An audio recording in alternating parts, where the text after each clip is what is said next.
Let's bleach some rock. No, I meant live rock.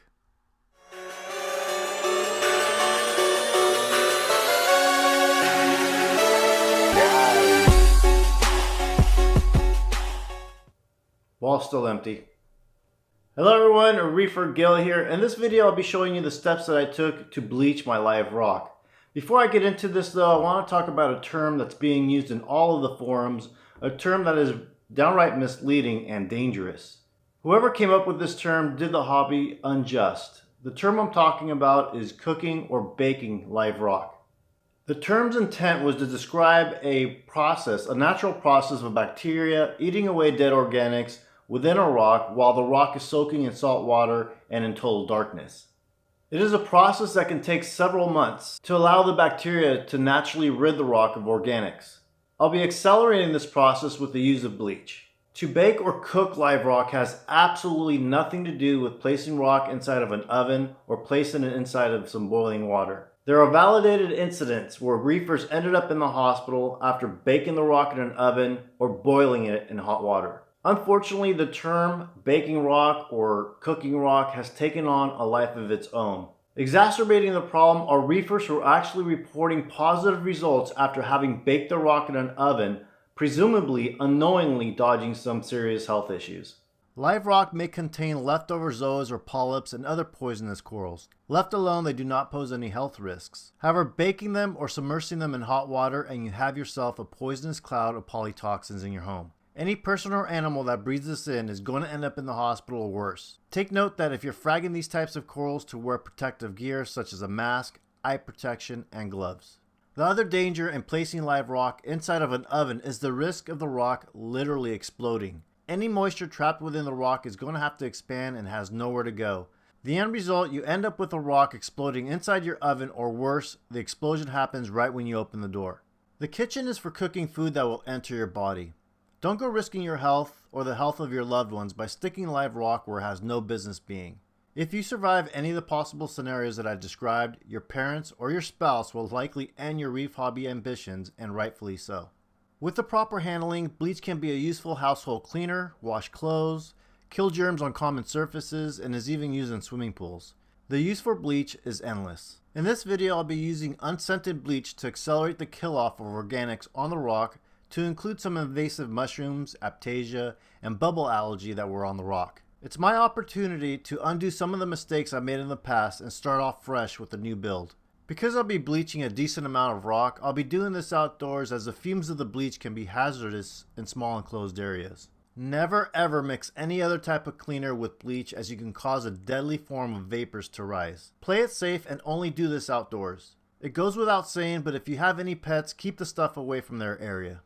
After breaking down my 5-year-old 75-gallon system, I placed the live rock inside a large brew container and filled it with used aquarium water, a heater, and a pump. Initially, I was going to keep the live rock live to use it with my next build. After a couple of days, I made a choice to change my plans. I decided I wanted to take my time with this next build and turned over all my livestock to my local fish store, as I explained in a previous video. With that, I took the pump and heater offline inside the brew container, and the rock sat in total darkness. A couple of weeks later, I finally got a chance to dress the live rock. I emptied out the container and pulled out the rock. I was immediately taken back by how bad the rock smelled. It was absolutely horrible. This was an indication that all living organisms on the rock were in the process of decaying. It didn't take long for nearby fly and insects to take notice of the smell. I laid out the rock and gave it a good rinse with the garden hose. After a good rinse with the hose water, I placed the rock back inside the brew container. I filled it with 30 gallons of RODI water and added 3 gallons of bleach. The unofficial industry standard is to use 1 gallon of bleach for every 10 gallons of water. If you choose to, you could add a circulation pump. Just be sure to give any equipment you use a good rinse before you put it back in the aquarium. I closed the lid to the brew container and let the rock sit. After the first week, I noticed the smell of bleach was really weak. Over time, bleach will lose its strength, especially since the container was outside and being heated by the sun. Every week, I added another half gallon of bleach. I also noticed that the water became cloudier after adding the bleach. On week 3, I dumped out the diluted bleach and removed the rock. I laid out the rock for 4 days and allowed it to sun dry. The heat of the sun will actually assist in evaporating some of the bleach from the rock. After thoroughly rinsing out the brew container, I added a rock back inside and filled the container with another 30 gallons of RODI water. I took a bottle of chlorine neutralizer and allowed the rock to soak for another 3 days. After day 3, I removed a couple of pieces of rock and took a sniff. A good indication that bleach has been removed is by doing a smell test. Not only did I not smell any bleach, but the rock smelled very clean. Better yet, if you have a chlorine test kit, use that.